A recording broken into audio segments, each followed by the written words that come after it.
22nd, 2017, and my name is Leslie Williams. This is going to be a very informative video, but I am a little bit stretched for time right now. I'm going to talk past this video, and I'm going to be able to incorporate as many details as I can in the amount of time that I have. So pay attention to my statements.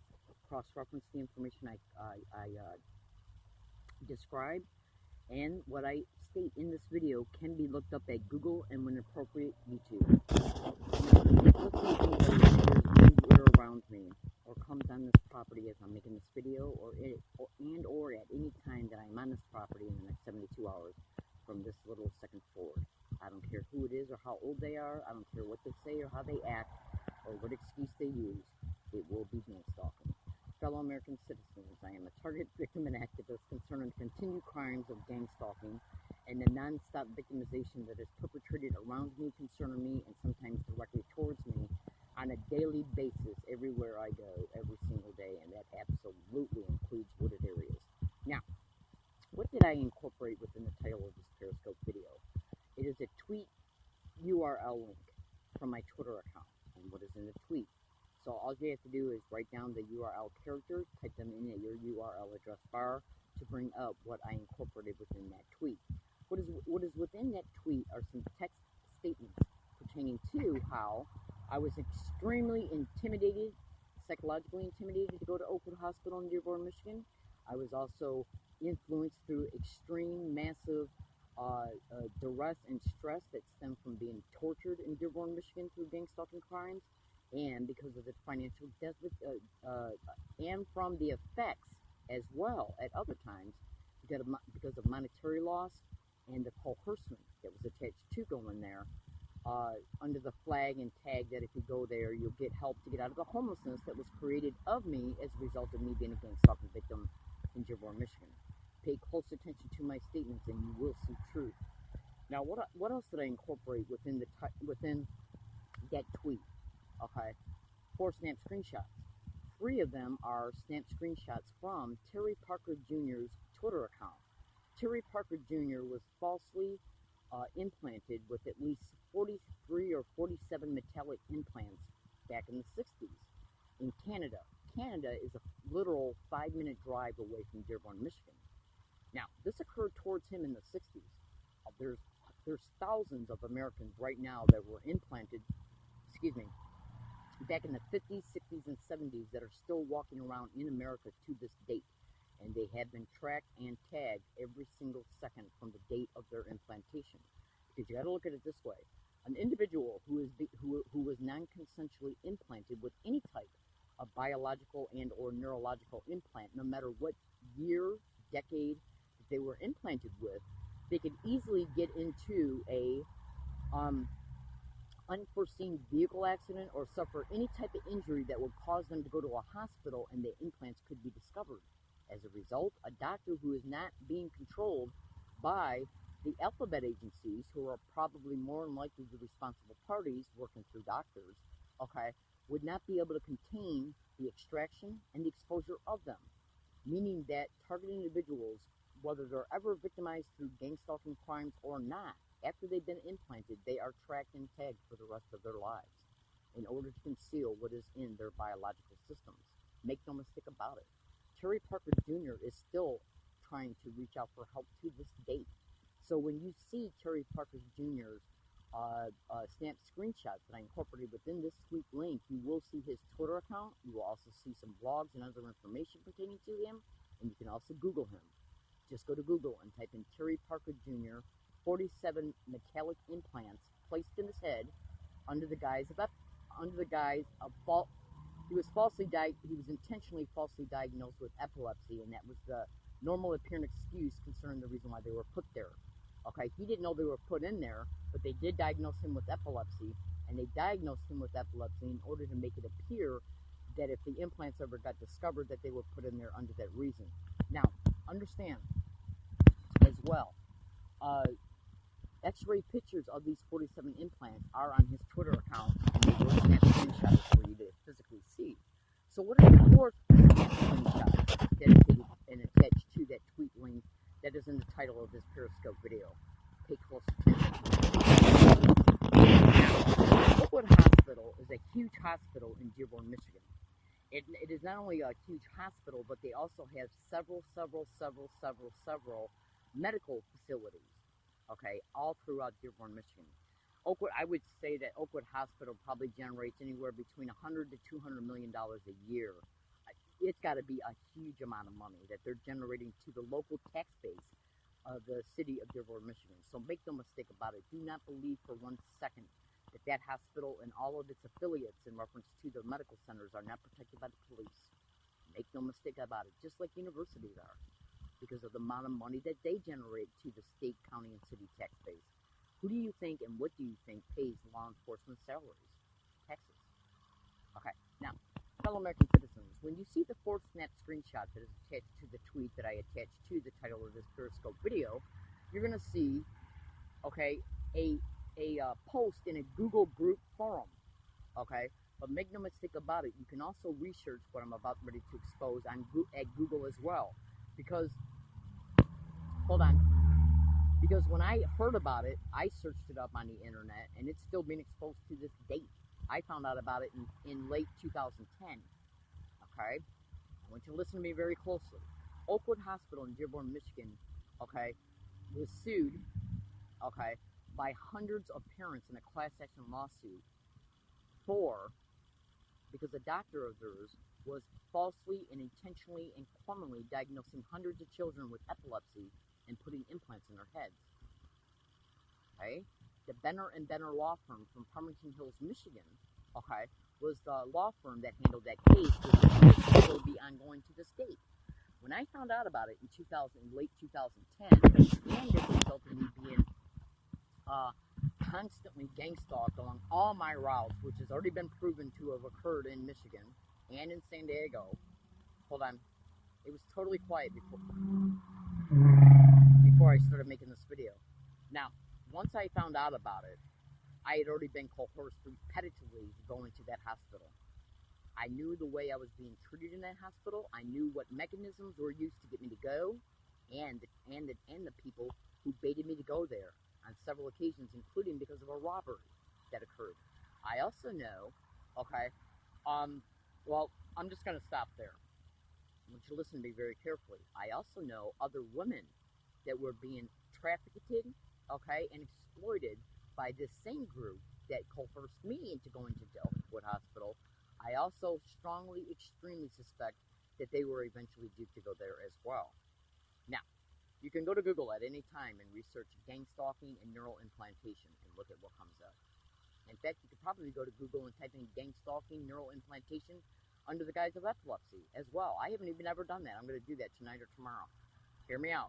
Now, so when I found out about this, while I'm in the midst of the continued gang stalking in Michigan, while I was experiencing the most bizarre shit neurologically, I started putting two and two together. Okay? So I went to the Benner and Benner law firm in Farmington Hills, Michigan, in it was either in late February or early March. Okay, I went down there. I had a really small initial consultation in the lobby of that law firm. Okay, I then left there, went to Arby's next door, and was gang stalked and gaslighted. Now hear me out about this, because this is gonna blow your mind. I got audio files right now, probably at least 3 or 4. Okay, because sometimes when I'm by myself, what I'll do is I keep a log in my tape recorders about things that have happened to me. Okay, I also talk about gang stalking sometimes privately into my tape recorder in order to keep a log concerning these crimes, and I do that for research in case I ever want to go back and take notes.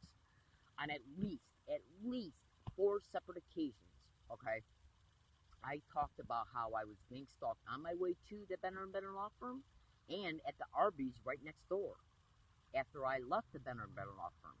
Now, I'm going to interject this real fast and then I'll get back to the situation in Dearborn.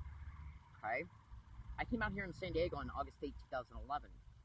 And then I moved to La Jolla in October 2012. Right? Now, ever since I moved to La Jolla, 99% of the time, every time I went to Walmart in San Diego, after I moved to La Jolla in October 2012, I went to the Walmart off of Shawline Road in Genesee Avenue. every time that I went to that Walmart, 99.8% of the time, after I left Walmart, I went to Arby's off of Shaw Line Road and Genesee Avenue. And every single time I went into that Arby's, I caught GangStalk and oh my God, and even Suck My Dick being repeated around me every single time. Every single time I went in there, before I went in there, in my tape recorder, I literally predicted in my tape recorder that it would be caught being said in there once I arrived. It was also caught in Walmart. Now, I want you to think about what I'm telling you. Because all the logs that I made pertaining to, see, because when I'm alone, I'll keep a log. And I initially started doing this for lawyers because I was going to eventually take all the tape recorders I got and the microcards that go in some of them, okay, to lawyers, have them filter through my statements, okay, because all of my audio files have predictions on them pertaining to when I plan on leaving any date from wooded areas to go to places within the community. I make predictions about what I'll experience along my routes, okay, and so 99%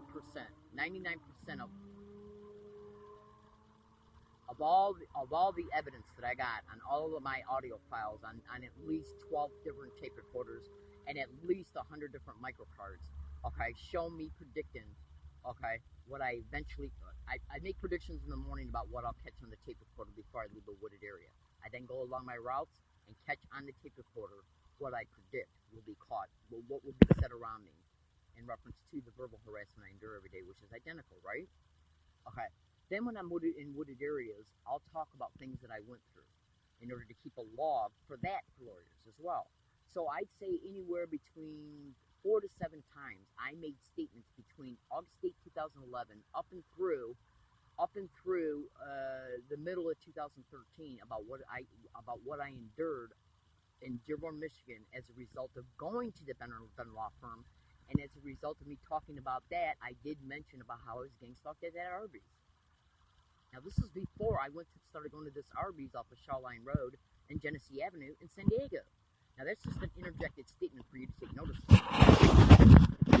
Arby's is a corporation, and their goal is like any other goal when it comes to this crime and corporations' involvement in it. And that means they will always deny that they ever got anybody to do anything towards me, and they'll call me crazy concerning it. And so will the courts, because the courts protect us along with law enforcement. Now, after I went to the Benner Law Firm, I planned on going back. They gave me a card, a business card. I still got it to this day. Okay? So, after I went there, I started doing the same things that I was doing in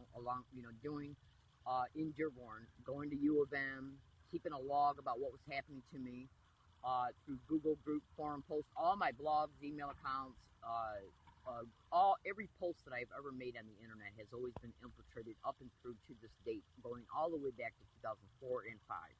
I've been on national radio shows exposing it. Okay, those national radio shows are in my blog pertaining to their links, so you can hear them. So you can go to my blog, which is attached to my Twitter account, which you'll obviously go into once you bring up the link that's in the title of this Periscope video. So as a result of me, they could see that I looked up the Benner & Benner Law Firm address at U of M and at HFCC right next door, and travel routes to get there from Henry Ford Centennial Library, which happens to be right next door to where? The Dearborn Police Department. Okay? I want you to think about what I'm stating to you. Between me going to the Benner & Benner Law Firm, and it was either in mid-February or late February, and then what transpired concerning the gang stalking of me escalated on a massive scale after I went to that law firm. And they eventually came to me at my hiking area, which was where? Right across the street from U of M and HFCC. Okay, now I intentionally picked that wooded area for many reasons, for strategic reasons. Why? Because before I lost my I was getting stalked to at least 3 to 4, maybe even to 5 apartments before they started openly gang stalking me and making me homeless from 2 main ones. Okay, the 2 main ones where I was staying at when I took out the school loans that were taken out in Michigan. Okay, now I forgot what I was gonna say. Hold on a second. Oh. As I was going to school while I was living in these apartments, I was still going to HFCC. I was taking internet courses, but I had to go to HFCC in order to apply for the federal student loans, to sign the papers, and so on. I was gang stalked at HFC3CC through physical gestures and repeating "Oh my God" around me at HFCC, and I was massively gang stalked every single time, every single second that I was on U of M campus, everywhere I went on U of M campus for over, I'd say at least 5 years, at least, okay? Non-stop psychological stress, duress, torture, mental anguish I endured like you would not believe, and I was gang stalked to all apartments from 2002. I already know I was gang stalked to several apartments before those, okay? Absolutely. Okay, and then to wooded areas, the wooded area right across the street from U of M. So once they made me homeless from those two main ones that I was staying at when I took out the school loans, I was taking classes at HFCC, and in one physical class I actually had to take there, which was an English class. I was being gang stalked right in the English class. So I put the connection together because I was being gang stalked and harassed in the same exact identical way that I was being gang stalked by the individuals who coerced me to take out the loans at HFCC and along my routes. So I started putting this together that it was all connected, but I didn't know what was happening to me was gang stalking. So what I wanted to do was, and I knew that they had made me homeless from these two prior apartments because of the shit that was going on there. So I thought to myself, I know I'm being stalked. I don't have this figured out yet. So what I'm going to try and do is prove that they're stalking me to places where I live. So after they made me homeless, I took them to the wooded area directly across the street from two physical locations that I knew were connected, HFCC and U of M. And ended up being Henry Ford's property across the street from U of M, the wooded area. So right after I looked up the Benner & Benner Law Firm's address at U of M Dearborn, Michigan Library, cyber surveillance is a method of gang stalking. Google that. They could see what I was doing. I was gang stalked on my way to the Benner & Benner Law Firm and on my way back from Farmington to back to Dearborn. Absolutely. Absolutely. Okay. So after I went there and then made plans on going back, okay, the gang stalking of me at U of M escalated on a fever scale, also along my routes to a Kroger's grocery store, at the wooded area, okay, and then the gang stalking got so bad at U of M, I had to call the Dearborn police on U of M campus police, and 3 days later, they came to that wooded area to evict me. I'm going to tell you something right now that's going to sound a little bit bizarre, but the only thing I can do is tell you to trust me and look up what I state after you watch this video. Are you ready? I got to say it cleverly though, so pay attention. Go to Google when you get done watching this and type in artificial dreams and induced dreams and remote neural monitoring and gang stalking. Just do it. This fact right here, what I just said, has been exposed on national radio shows, including the ones I've been on that are attached within my blog, the 9/17/2013 show. Alright? Yeah. It's all over the internet that they're doing this to victims. All over the internet. Exposed by thousands of victims all over the United States and individuals in other countries. So, what was a specific target individual experiencing the night before a specific police department came to that wooded area to evict a target who was sleeping in their tent in a wooded area in Dearborn, Michigan? Was that target individual having a dream about their tent being pitched up right outside on the lawn of their grade school that they went to when they were going to grade school in Detroit, Michigan? Now, you can view an old school, your grade school, as being an old school, right? Okay? That person was being evicted from their tent by the police from an old school. Now, does this police department, did any gang stalking perpetrators that had gang stalked the shit out of this particular person in this particular city ever refer to this police department as being old school? You know that phrase, these people are old school? And when that target got woke up from that dream, guess who was banging on their tent? That police department. You understand? I'll repeat it. A specific police department, the target who was being targeted was always made known that the police department dedicated to that city was referred to as being old school. The target was sleeping in a tent. The target was having a dream about being evicted out of their tent, okay, by police as the tent was erected and the person was sleeping in it in the back of their old school. The target gets woke up by a police department that was drilled into that target's head that always went by the term old school. You understand? Now, it's all over the internet that these filthy maggot whores intentionally tried to induce trauma, fear, and they intentionally tried to form negative mental associations to identified individuals who have already been identified to be participants in the crimes that are happening to them. You understand? So the creation of artificial dreams in order to create a scenario for psychological trauma, and then using certain terms that already have mental associations is their way to creatively let you know that when you're being woke up, it's being done intentionally and evicted from your hiking area. You understand what I'm telling you? I strongly suggest in the most strongest possible terms that you go to Google and type in GangStalking, artificial dreams, induced dreams, and remote neural monitoring. Now, fellow American citizens, I was duped through so many different avenues and ways to go into that hospital, okay, and I have not been the same since.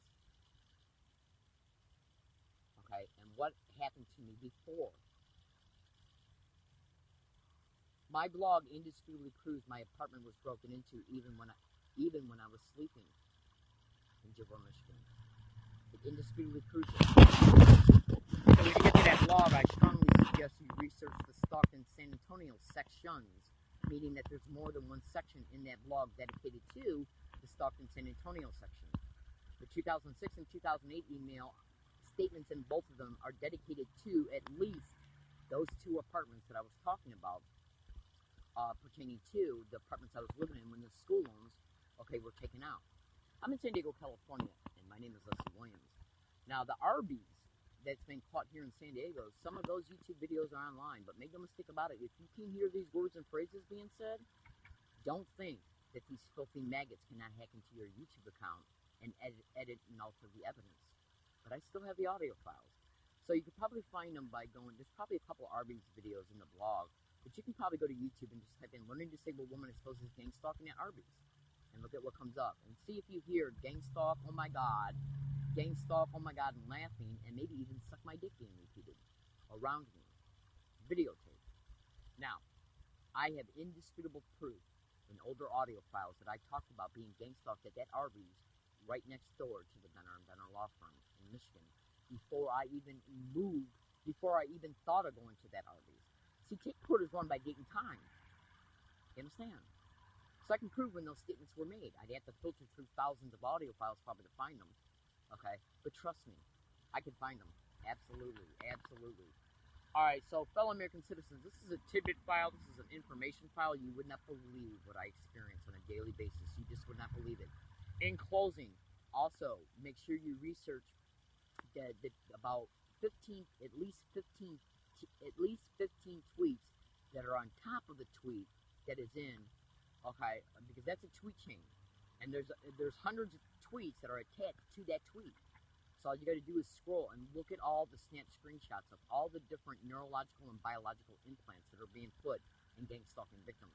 Absolutely. This crime has been covered on national radio shows and local news broadcasts, including national radio shows that I've been on. Absolutely.